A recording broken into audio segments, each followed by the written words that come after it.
Hello everyone. आज हम लोगों का सीआरपीसी का ये थर्ड डे है, तीसरा टर्न है। इससे पहले हम आपको 105 सेक्शंस तक पढ़ा चुके हैं। आज हम लोगों का चैप्टर 8 सेक्शन 106 से शुरू करेंगे। जैसा कि आप देख रहे हैं चैप्टर 8 जो है धारा 106 से लेकर 124 तक है। 106 सेक्शन से लेकर लगभग आज 163 163 सेक्शंस तक हम पढ़ेंगे। अनुमानित 50 सेक्शन हम पर डे ले रहे हैं। कभी 10-5 कम हो जा रहे हैं, कभी 10-5 ज़्यादा। क्या कहलाता है पहला सेक्शन देखें। सबसे पहले हम लोग 106 दोष सिद्धि पर परिशांत कायम रखने के लिए प्रतिभूति। बहुत इंपॉर्टेंट सेक्शन है और ये मेंस के लिए भी इम्पोर्टेंट है, बड़ा मैटर बनता है। दूसरा सेक्शन पहले इसमें देख लें क्या कहा गया है कि 106 और 107 दो सेक्शन है। 106 में क्या है, ये नीचे अभी हम आपको पढ़ाएंगे। ये पहले सब प्री का मैटर है, इसके बाद हमने मेंस का मैटर लगाया हुआ है लास्ट में। 106 यहाँ पर मेंस के लिए डिटेल्ड है और यहाँ पर 107 मेंस के लिए है। अभी हम यहाँ पर आएंगे। पहले आप ऊपर देख लें प्री में कितना वो पोर्शन आता है, वो देख लें। जो प्री के हिसाब से है धारा 106 यहाँ पर हमने लिख दिया है और 107 है अन्य। 106 में है दोष सिद्धि पर परिशांति कायम करने के लिए रखने के लिए प्रतिभूति गारंटी। 107 में है अन्य दशाओं में परिशांति कायम रखने के लिए प्रतिभूति। दोनों मुख्य परीक्षा के लिए उपयोगी है, अभी हम बता देते हैं। उसके अलावा उपयुक्त दोनों धाराओं में क्या बात है, 106 तथा 7 मुख्य परीक्षा हेतु जिनमें क्रमशः जो 106 है उसमें 3 वर्ष तक की प्रतिभूति लेता है कौन, वो मजिस्ट्रेट, या तो वो प्रथम वर्ग मजिस्ट्रेट होगा या सेशन न्यायालय होगा। दूसरी बात 107 में प्रतिभूति 1 साल तक की ली जाएगी और ये ले सकता है कार्यपालक मजिस्ट्रेट।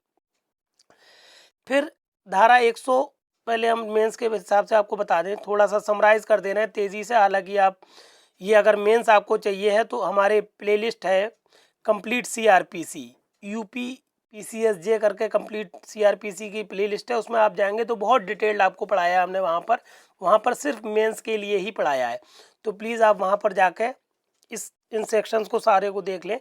यहाँ पर हम शॉर्ट में समराइज़ कर दे रहे हैं और कोई असुविधा हो तो हमने इसमें हैंड रिटन नोट्स के फॉर्म में अपना नंबर दिया, आप हमसे संपर्क कर लें। धारा 106 कहती है दोष सिद्धि पर परिशांति का मतलब यह है कि जब सेशन न्यायालय या प्रथम वर्ग न्यायालय किसी व्यक्ति को उपधारा 2 में, जो उपधारा 2 में बातें हैं उनके आधार पर अगर दोष सिद्ध करता है तो 3 साल तक के से अधिक, मतलब 3 साल तक के लिए परिशांति कायम रखने के लिए प्रतिभूति पर दे सकता है, जो कि बंधन प्रतिभूतियों पे उसे क्या कर सकता है, मुक्त कर सकता है, जो कि बंधन पत्र सहित होंगी या बंधन पत्र रहित होंगी। देख लें किन किन मामलों में, जैसे कि भारतीय दंड संहिता की अध्याय 8 के अंतर्गत जितने जो भी दंडनीय अपराध हैं उनसे संबंधित, या फिर धारा 153 का 153 खा या 154 के अधीन सभी दंडनीय अपराधों से भिन्न सभी अपराध, या कोई ऐसा अपराध जो हमला आपराधिक बल से संबंधित हो या आपराधिक अभित्रास से संबंधित कोई मामला है, या कोई अन्य अपराध जिसमें परिशांति भंग होना आशायित है। तो इतने मामलों में क्या करेगा, जो यहाँ पर उपधारा 2 में दिए गए हैं, या तो प्रथम वर्ग मजिस्ट्रेट या कोई सेशन न्यायालय परिशांति भंग होने के लिए प्रतिभूति पर ऐसे अभियुक्त को छोड़ सकता है। 107 में प्रतिभूति पर परिशांति कायम रखने के लिए केवल कार्यपालक मजिस्ट्रेट छोड़ सकता है, वो भी सिर्फ 1 साल के लिए। अब आ जाइए ऊपर आप। इसके बाद आपको बताया गया है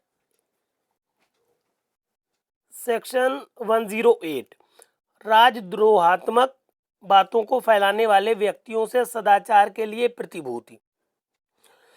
तो कार्यपालक मजिस्ट्रेट क्या करेगा, 1 वर्ष से अनधिक मैक्सिमम 1 साल तक के लिए जितनी वो उचित समझे सदाचार के लिए प्रतिभूतियों सहित या रहित बंद पर उसको क्या कर सकता है, प्रतिभूति दे सकता है, छोड़ सकता है। निष्पादित कर सकेगा। मतलब ये यहाँ पर हो क्या रहा है, अपराधियों को पृथ्वियों जो सदाचारी बने रहने के लिए पृथ्वियों पर छोड़ा जा रहा है। 109 में क्या गया है, कहा गया है संदिग्ध व्यक्तियों के सदाचार के लिए प्रतिभूति। जो व्यक्ति जो है कार्यपालक मजिस्ट्रेट को लगता है कि संदिग्ध व्यक्ति हैं, उनको 1 वर्ष से अनधिक के लिए प्रतिभूति ले लेगा और उनको सदाचारी बना रहने के लिए प्रतिभूति पर मुक्त कर देगा। धारा 110 इंपॉर्टेंट है, जिसमें कहा गया है अब अभ्यासिक अपराधियों से सदाचार के लिए प्रतिभूति। जितने भी अभ्यासिक अपराधी हैं, चाहे वो लुटेरे हों, चोर हों, या बच्चों का व्यापार कर रहे हों, या औषधि में मिश्रण कर रहे हों, तो ये सब अभ्यासिक अपराधियों के लिए क्या करेगा, कार्यपालक मजिस्ट्रेट। इसमें 2 बातें ध्यान देना है। कार्यपालक मजिस्ट्रेट जो है वो पृथ्वियों पर छोड़ेगा ऐसे लोगों को, पृथ्वियों पर इनको पृथ्वियों। और हर धारा में आप दे रहे थे कि बंधन पत्र सहित या बंधन पत्र रहित, तो यहाँ पर पृथ्वियों सहित बंधन पत्र लेगा, मतलब बिना पृथ्वियों के बंधन पत्र पर ऐसे अभ्यासिक अपराधियों को नहीं छोड़ेगा। कौन? कार्यपालक मजिस्ट्रेट। और हर धारा में आपको कार्यपालक मजिस्ट्रेट देखेंगे कि 1 वर्ष तक का उसको लिमिटेशन है, मगर यहाँ पर अभ्यासिक अपराधियों के मामले में कार्यपालक मजिस्ट्रेट को भी 3 वर्ष तक की अधिकारता है कि वो आदेश दे सकता है कि 3 वर्ष तक के लिए पृथ्वियों पर आपको छोड़ा जा रहा है।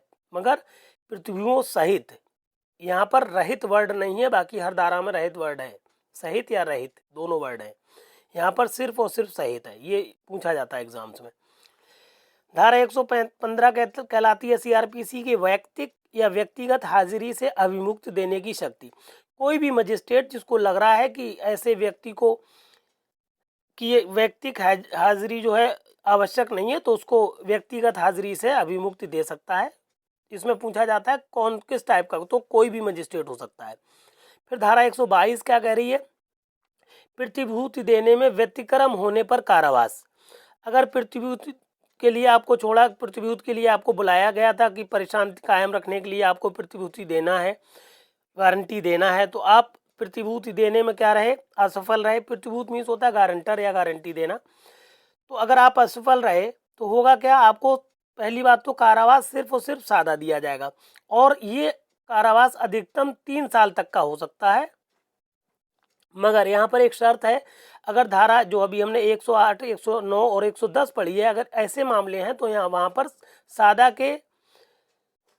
सादा कठिन कारावास हो सकता है, या कठिन भी मजिस्ट्रेट कारावास दे सकता है, मतलब सादा भी दे सकता है या कठिन भी दे सकता है। ये इन धाराओं में सिर्फ ये लगेगा। फिर आप आ जाइए, ये हमने आपको नंबर दे दिया अपना 9450770672, जिसकी अभी हम बात कर रहे थे। इस पर आप ये व्हाट्सएप नंबर है। अगर कोई असुविधा आ रही है कि जैसे मेंस में हमने बहुत ब्रॉड तरीके से पढ़ाया, अभी हमने बताया था प्लेलिस्ट है हर सब्जेक्ट की बनी हुई, पुरानी प्लेलिस्ट है, मतलब इसी साल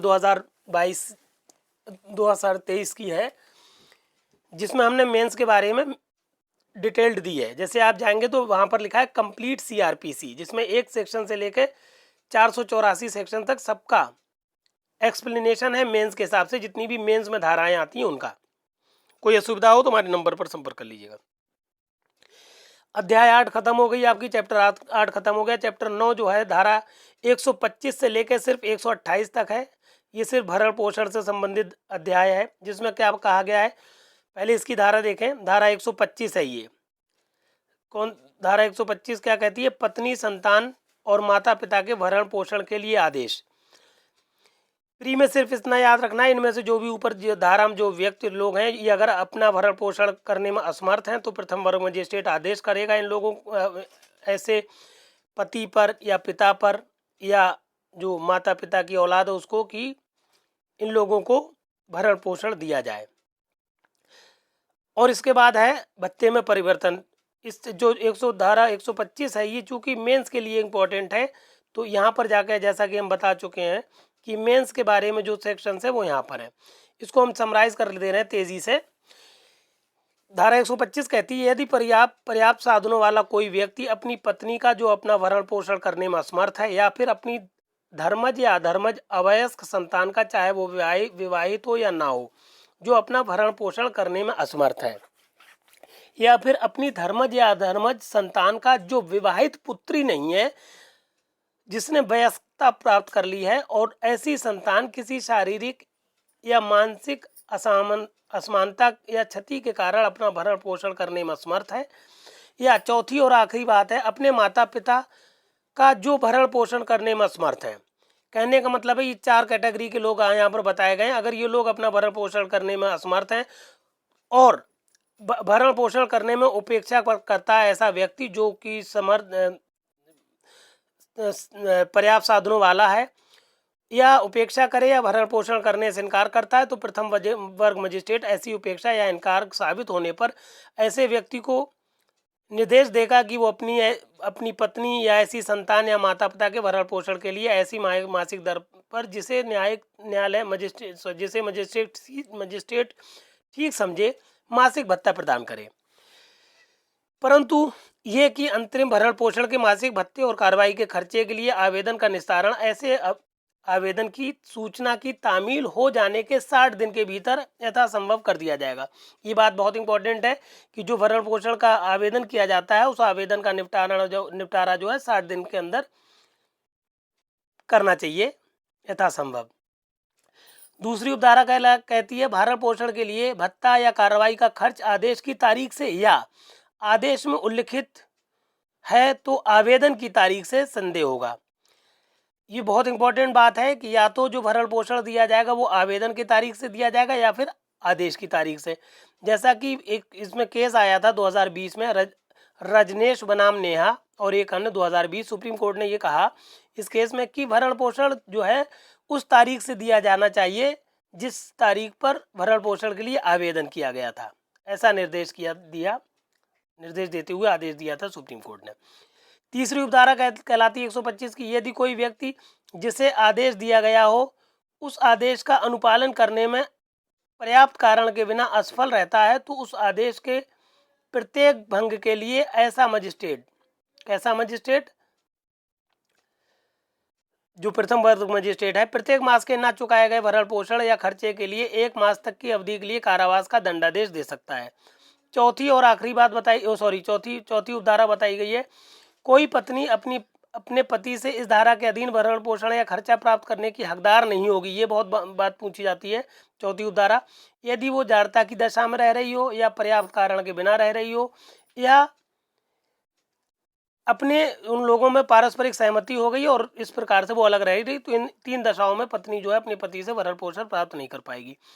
पांचवी और आखिरी उपधारा कहलाती है, पांचवी उपधारा कह रही है मजिस्ट्रेट ये साबित होने पर कि उपधारा 4 के तथ्य विद्यमान है आदेश को रद्द भी कर सकता है। मान लीजिए पहले मजिस्ट्रेट ने भरण पोषण का आदेश दे दिया, बाद में देखा उसने उपधारा 4 के तथ्य विद्यमान है, तो वो क्या करेगा अपने पहले के निर्णय को निरस्त कर सकता है, रद्द कर सकता है। यही ऐसी धारा है जिसमें निर्णय जो मजिस्ट्रेट है अपने निर्णय को न रद्द कर सकता, वरना मजिस्ट्रेट खुद अपने निर्णय को रद्द नहीं कर सकता बाकी और किसी धारा में।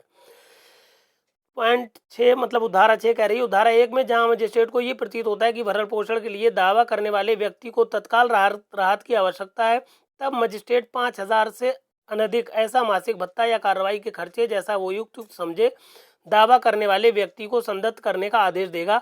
ये अंतः स्थापित किया गया उत्तर प्रदेश वालों के लिए, इसलिए ये छठा पॉइंट और छठा और आखिरी उपधारा जो है उत्तर प्रदेश वालों के लिए बहुत इंपॉर्टेंट है कि कितना मासिक भत्ता या भरण पोषण के कम से कम दिया जाना चाहिए, तो यह है अमाउंट 5,000 रुपये है और ये उत्तर प्रदेश के लिए अंतः स्थापित उपधारा 6 है।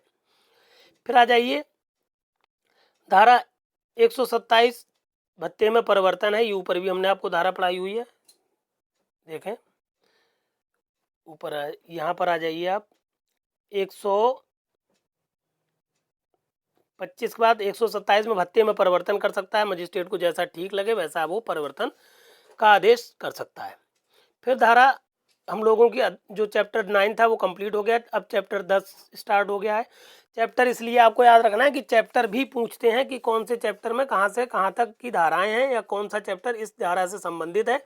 तो चैप्टर 10 जो है या धारा अध्याय 10 जो है वो 129 से लेकर 148 धारा तक है। इसमें 129 धारा क्या करी 129 सिविल बल के प्रयोग द्वारा जमाओं को तितिर वितिर करना, कौन कर सकता है, पहले तो ये पूछा जाता है कि ये जो सिविल बल के प्रयोग द्वारा जमाव को तितिर बितिर कौन कर सकता है। तो इसमें पहली बात समझ लें, कोई भी कार्यपालक मजिस्ट्रेट, पुलिस थाने का भार साधक अधिकारी या ऐसे भार साधक अधिकारी की अनुपस्थिति में कौन कर सकता है, उस उप निरीक्षक की पंक्ति से अनिम्न कोई पुलिस अधिकारी। मतलब सिविल बल के प्रयोग द्वारा या तो कार्यपालक मजिस्ट्रेट जो है, जो भीड़ है उसको तितर बितर कर सकता है, या थाने का भार साधक अधिकारी, या फिर थाने का भार साधक अधिकारी नहीं है तो उप निरीक्षक से ऊपर या उप निरीक्षक श्रेणी का व्यक्ति ही जमाव को तितर बितर कर सकता है सिविल बल के प्रयोग द्वारा। फिर आ जाइए आप धारा 133 में 133 न्यूसेंस हटाने के लिए सशर्त आदेश बहुत पूछा जाता है। तो कौन दे सकता है? न्यूसेंस का मतलब है कोई ऐसी जगह या ऐसी जल सारणी या कोई ऐसी चीज़ है जो पब्लिक को लिए रुकावट पैदा कर रही है, कोई खतरनाक जानवर भी हो सकता है, कुछ भी ऐसी काम हो सकता है जो पब्लिक के लिए अलाभकारी है, तो उसको हटाने का सशर्त आदेश कौन देता है? या तो जिला मजिस्ट्रेट या उपखंड मजिस्ट्रेट या कार्यपालक मजिस्ट्रेट। ये भी हालांकि मुख्य परीक्षा के लिए उपयोगी है, इसलिए यहाँ पर इसका एक्सप्लेनेशन मिलेगा, इसको भी समझ लें क्योंकि मुख्य परीक्षा में ये शॉर्ट नोट टाइप में बहुत आती है। धारा 133 समझ लें क्या कहलाती है। न्यूसेंस हटाने के लिए सशर्त आदेश, जब किसी जिला मजिस्ट्रेट या उपखंड मजिस्ट्रेट या राज्य द्वारा इस निमित्त विशेषता सशक्त किए किसी अन्य कार्यपालक मजिस्ट्रेट का किसी पुलिस अधिकारी से रिपोर्ट या अन्य इत्तला प्राप्त होने पर और ऐसा साक्ष्य लेने पर जैसा वो ठीक समझे, ये विचार है कि किसी लोक स्थान या किसी मार्ग, नदी या जल सरणी से जो जनता द्वारा विधि पूर्वक उपयोग में लाई जाती है या लाई जा सकती है, कोई विधि विरुद्ध बाधा या न्यूसेंस हटाया जाना चाहिए, ऐसे व्यक्ति से ये अपेक्षा करते हुए सशर्त आदेश दे सकता है कि क्यों ना उसे निवारित किया जाए और क्यों ना ऐसा आदेश अंतिम कर दिया जाए। एक बात और है इस धारा की धारा 2 में, इस आदेश को किसी भी सिविल न्यायालय में प्रश्नगत ना किया जाएगा। जैसा कि हम बता चुके हैं कि शॉर्ट में मतलब यह है कि अगर किसी जिला मजिस्ट्रेट, उपखंड मजिस्ट्रेट या किसी कार्यपालक मजिस्ट्रेट को लगता है कि कोई ऐसी चीज़ है जो पब्लिक के आने जाने में या उसके लोगों को, वहाँ के लोगों को परेशानी क्रिएट कर रही है, तो वहाँ पर वो क्या करेगा, उसको हटाए जाने का आदेश दे सकेगा। फिर आ जाइए, जैसा कि हम बता चुके हैं कि आप इस मैटर को सबसे पहले डाउनलोड कर लीजिएगा। हर वीडियो के साथ आपको PDF लगाया है हमने, तो वीडियो चलाने से पहले आप क्या करिए, कोशिश करिए कि इस मैटर को डाउनलोड कर लीजिए, PDF को डाउनलोड कर लीजिए, नोट्स को अपने हाथ में रखिए, तब हमारी बात को समझेंगे तो ज़्यादा बेहतर से आपको समझ में आएगी। फिर भी कोई असुविधा हो तो हमारे नंबर पर हमसे संपर्क करिएगा। फिर धारा 144 कहलाती है न्यूसेंस या आशंकित खतरे के अर्जेंट मामलों में आदेश जारी करने की शक्ति। अगर कोई न्यूसेंस का मतलब आप समझ रहे हैं, पब्लिक के लिए कोई असुविधाजनक कोई कार्य है तो वो न्यूसेंस के अंतर्गत आता है, या आशंकित खतरा है कहीं पर, तो उसको अर्जेंट मामले में आदेश कौन जारी करेगा ये पूछा जाता है। तो वो जिला मजिस्ट्रेट हो सकता है या उपखंड मजिस्ट्रेट हो सकता है या राज्य सरकार द्वारा विशेषता सशक्त किया गया कोई कार्यपालक मजिस्ट्रेट होता है, जो कि धारा 133 में भी थे। इसमें भी वही बात है कि इस धारा के अधीन कोई आदेश ये बात ध्यान रखना है कि उस दिनांक से 2 मास के आगे परिवर्तित नहीं रहेगा। मतलब कोई आदेश दिया गया है इन मजिस्ट्रेट के द्वारा, तो वो आदेश सिर्फ और सिर्फ अधिकतम 2 महीने तक रहेगा। 2 महीने बाद वो आदेश अपने आप समाप्त हो जाता है। फिर धारा 145 CRPC पूछी जाती है कि जहां भूमि या जल से संबद्ध विवादों से परिशांत भंग होना संभाव्य है वहां प्रक्रिया।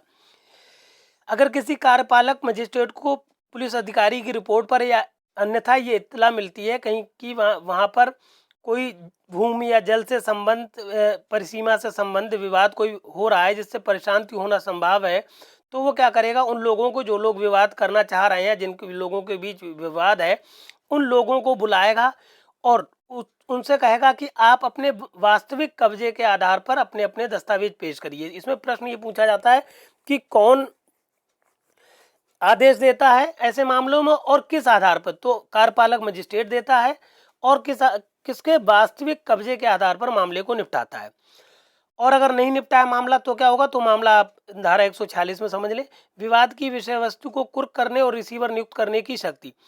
यदि मामला धारा 145 के अनुसार नहीं निपट पाया है तो मजिस्ट्रेट धारा 146 के अंतर्गत ये कार्रवाई करेगा कि या तो उस संपत्ति को जिस पे मामले में विवाद था उसको कुर्क करने का आदेश दे देगा या फिर वहां पर एक रिसीवर नियुक्त कर देगा।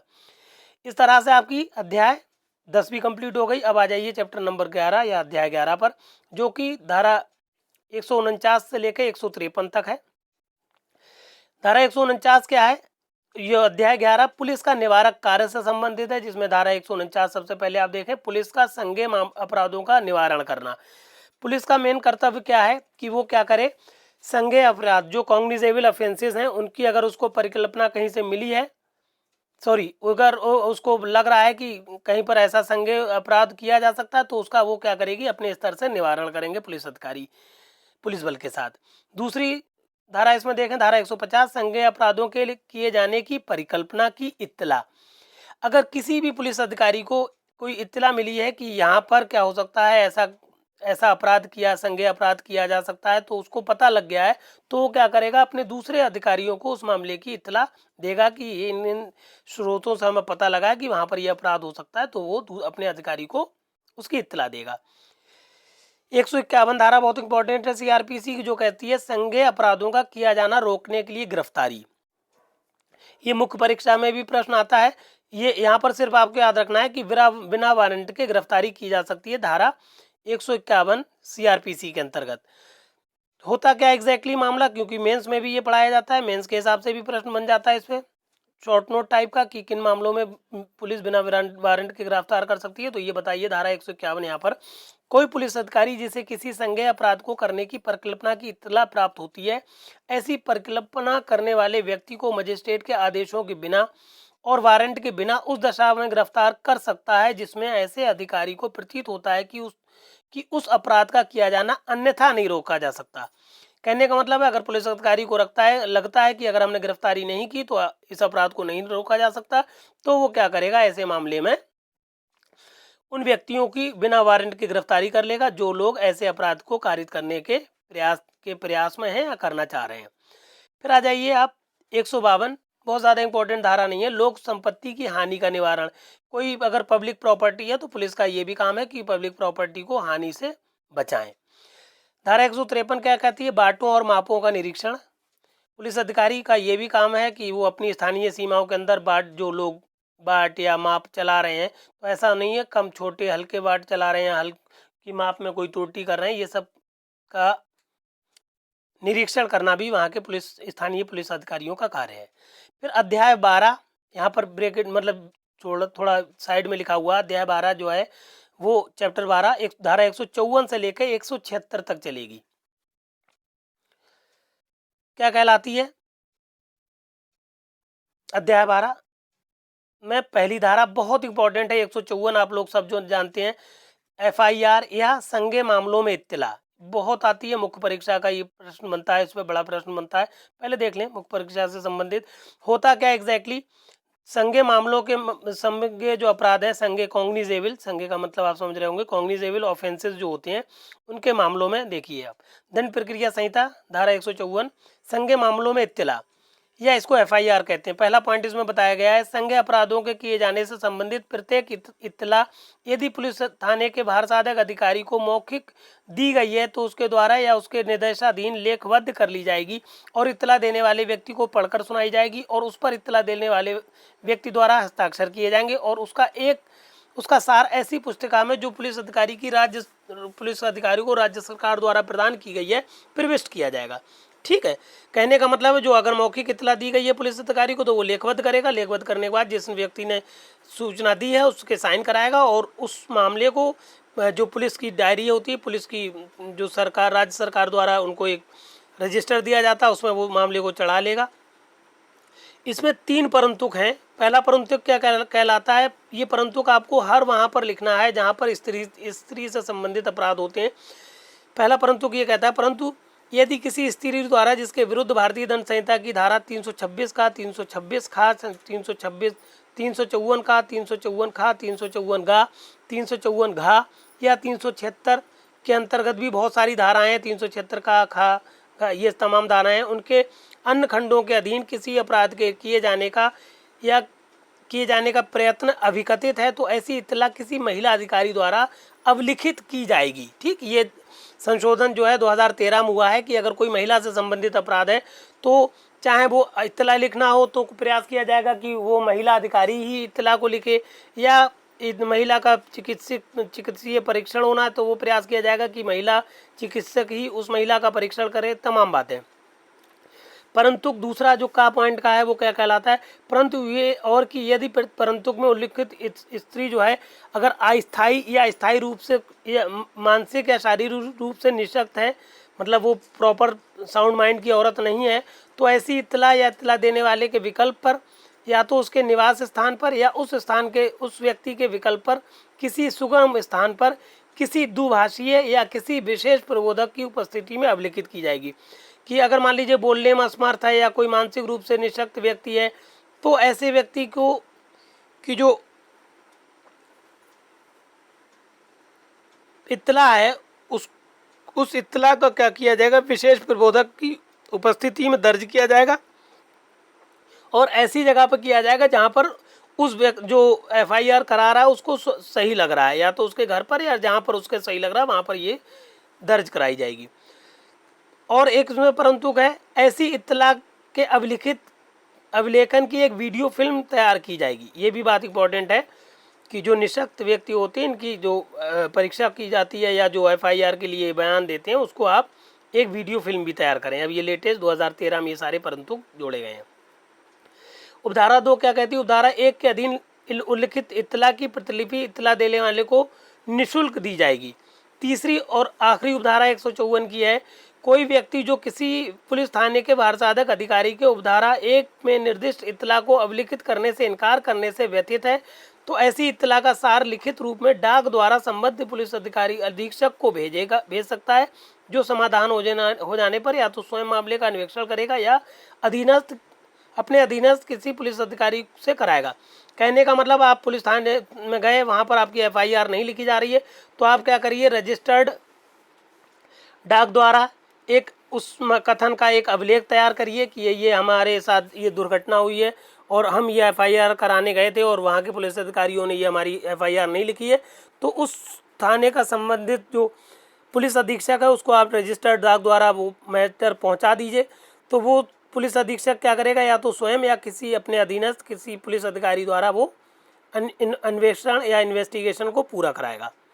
फिर आप ये धारा 154 जो है आप लोगों के लिए बहुत इंपॉर्टेंट है, मेंस के लिए इंपॉर्टेंट है, प्रैक्टिकल नॉलेज के लिए बहुत इंपॉर्टेंट है कि अगर FIR नहीं लिखी जाती है तो आप क्या करेंगे, या FIR किस तरह से लिखी जाएगी या लिखी जा सकती है। हालांकि ये एक ललिता कुमारी बनाम उत्तर प्रदेश राज्य 2013 का केस भी है इसमें जिसमें कहा गया है कि धारा 154 जो CRPC की है इसके अंतर्गत FIR का लिखा जाना आज्ञापक है, मैंडेटरी है। कोई भी पुलिस अधिकारी FIR लिखने से मना नहीं कर सकता, अगर वो कर रहा है तो इसका मतलब वो विधि विरुद्ध कार्य कर रहा है, ऐसा कहा गया है ललिता कुमारी बनाम उत्तर प्रदेश राज्य 2013 में सुप्रीम कोर्ट ने कहा है, दिशा निर्देश किया है।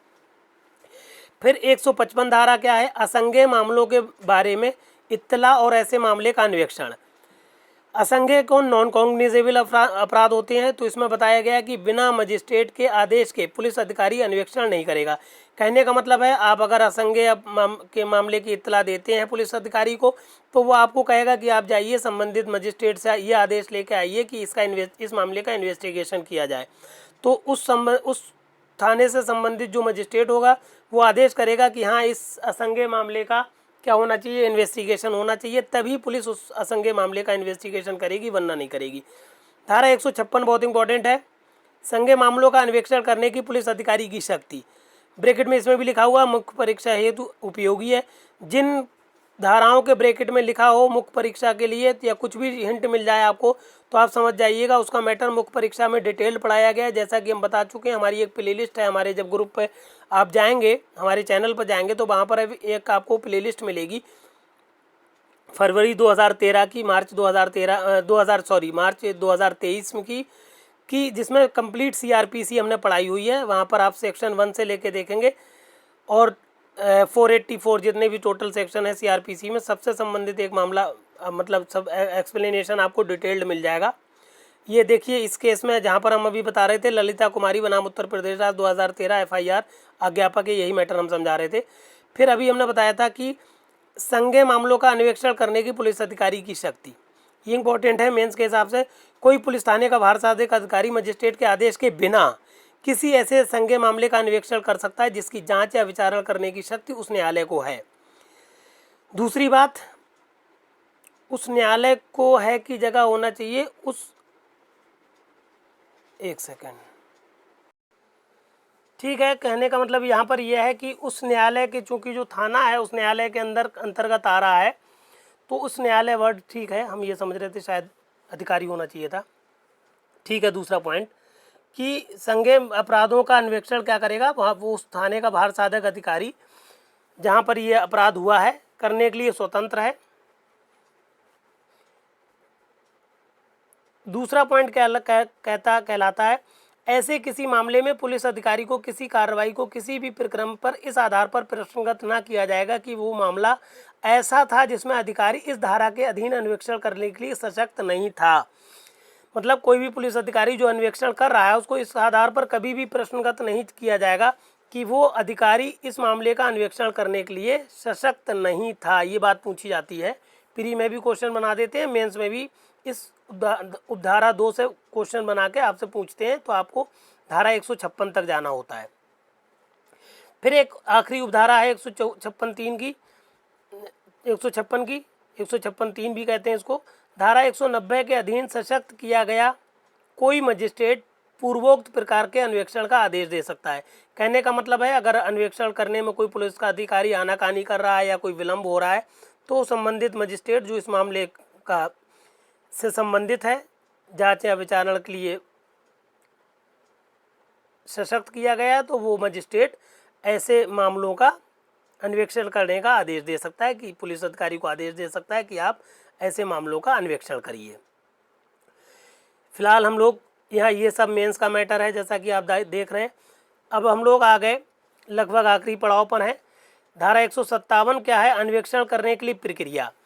जो प्रक्रिया अपनाई जाती है कि पुलिस अधिकारी क्या करेगा, दिन प्रतिदिन की रिपोर्ट लिखेगा, एक डायरी लेगा, उस पर ये सब लिखेगा कि मैं फला दिन वहाँ गया, मैंने ये काम किया, तो इसको कहते हैं अन्वेषण के लिए प्रक्रिया। धारा 160 इम्पॉर्टेंट है, कहलाती है साक्षियों की हाजिरी की अपेक्षा करने की पुलिस अधिकारी की शक्ति। कोई भी पुलिस अधिकारी जो है उस मामले से संबंधित जो साक्षी होंगे उनको साक्ष्य प्रस्तुत करने के लिए, उनकी परीक्षा करने के लिए उन्हें थाने बुलाएगा। मगर अगर कोई 15 साल से कम का कोई भी हो, या 65 वर्ष से अधिक का कोई व्यक्ति हो, या कोई स्त्री हो, या मानसिक या शारीरिक रूप से निःशक्त व्यक्ति हो, उसको वो पुलिस थाने नहीं बुलाएगा। उसका बयान लेने के लिए या उसका साक्ष्य प्राप्त करने के लिए या उसका बयान दर्ज करने के लिए पुलिस अधिकारी क्या करेगा, ऐसे व्यक्तियों के निवास स्थान पर ही जाएगा, मत कह दिया गया है, और कहीं ये लोग जाने के लिए विवश नहीं किए जाएंगे अगर उनकी उम्र 15 साल से कम है, या 65 से ऊपर है, या स्त्री हैं, या फिर मानसिक या शारीरिक रूप से निःशक्त है। फिर धारा 161 क्या कहलाती है, पुलिस द्वारा साक्षियों की परीक्षा। पुलिस क्या करेगी, मौखिक परीक्षा करेगी साक्षियों की, किंतु पुलिस अधिकारी उसे लेखबद्ध कर सकते हैं। जो पुलिस अधिकारी जो परीक्षा करते हैं, साक्षियों से जो बातें पूछते हैं, वो मौखिक होती है, कहीं पर भी वो लिखित परीक्षा नहीं है। हाँ, ये कर सकता है कि पुलिस अधिकारी जो है उस जो वो बात बता रहा है आदमी, उसको लेखबद्ध कर ले। फिर धारा 162 क्या कहलाती है, इसी से संबंधित है, पुलिस से किए गए कथनों का हस्ताक्षरित न किया जाना, कथनों का साक्ष्य में उपयोग। कि अगर कोई व्यक्ति, कोई साक्षी पुलिस के सामने क्या करता है, कोई भी कथन उसने किया है, तो उन कथनों को पहली बात तो वो हस्ताक्षर, जैसे अगर मान लीजिए पुलिस अधिकारी ने लिख लिया है तो उस पर वो हस्ताक्षर नहीं करेगा व्यक्ति, और ना ही पुलिस उसको हस्ताक्षर करने के लिए विवश कर सकती है। और दूसरी बात, न्यायालय की अनुज्ञा से अभियोजन द्वारा साक्षी के कथन का खंडन किया जा सकता है। न्यायालय चाहे तो जो कथन उसने दिया है, जिसने जो पुलिस ने लेखबद्ध कर लिया है, तो उसके कथनों का, उस साक्षी के कथनों का खंडन तो किया जा सकता है मगर उनको साक्ष्य के रूप में प्रयोग नहीं किया जा सकता। खंडन किया जा सकता है किसके आधार पर? साक्ष्य अधिनियम की जो धारा है 145 के अनुसार उन कथनों का, जिसमें कहा गया पूर्वतन किए गए कथनों का खंडन। तो धारा 145 साक्ष्य अधिनियम के अनुसार उस साक्षी के कथनों का खंडन किया जा सकता है। फिर आखिरी धारा है 163 इस टॉपिक की हम लोगों के, कोई उत्प्रेरणा ना दिया जाना। कोई भी पुलिस अधिकारी किसी साक्षी से कोई बात पूछ रहा है, कोई कथन पूछ रहा है, तो उन कथनों को पूछते वक्त वो क्या करेगा, उसको उत्प्रेरणा नहीं देगा, उसको कोई उत्प्रेरण नहीं करेगा, उस पर जोर ज़बरदस्ती नहीं बनाएगा। वो साक्षी अपने कथन करने के लिए स्वतंत्र है। यहाँ तक हम लोगों का आज कंप्लीट हो गया। आज डे 3 था हम लोगों का। ये कंप्लीट नोट्स हैं प्री प्लस मेंस के लिए, चाहे आप PCSJ की तैयारी कर रहे हो, HJS की कर रहे हो, या फिर APO की कर रहे हो, या किसी एंट्रेंस एग्ज़ाम की तैयारी कर रहे हो, या फिर आप LLB कर रहे हो। LLB वालों के लिए भी ये बहुत सुनहरा अवसर है कि इस तरह का मैटर याद कर लें वो लोग, तो उनके लॉ में भी काम आएगा। अगर वो आगे किसी भी चीज़ की तैयारी करना चाह रहे हैं तो कंप्लीट नोट्स है, सारी धाराओं को हम इंक्लूड कर रहे हैं, जो भी ज़रा भी इम्पोर्टेंट है और किस तरह से प्रश्न बनते हैं ये भी हम आपको बताते जा रहे हैं। ये प्री प्लस मेंस का पैकेज आपके सामने है। मेंस के अगर और ज़्यादा डिटेल्ड चाहते हैं आप मैटर, तो हमारी प्लेलिस्ट में जाइए, वहाँ पर पूरा मेंस के सारे सब्जेक्ट की प्लेलिस्ट बनी हुई है। डे 1 से डे 100 तक है, बाकी सब्जेक्ट वाइज भी प्लेलिस्ट है, और सारे सब्जेक्ट के जो लेटेस्ट केस लॉज हैं 2023 के, उनकी भी प्लेलिस्ट है। बहुत सारी प्लेलिस्ट बनी हुई है। अगर वहाँ पर आपको कोई असुविधा होती है या कन्फ्यूज़न होता है तो हमारे नंबर पर संपर्क कर लीजिएगा। इस तरह से कंप्लीट मैटर है ये, इसलिए जो भी कानून की पढ़ाई करने वाले कैंडिडेट्स हैं उन सबको ये मैटर हमारा शेयर कर दीजिए, और हमारे चैनल को प्लीज़ सब्सक्राइब ज़रूर कर लीजिए। धन्यवाद।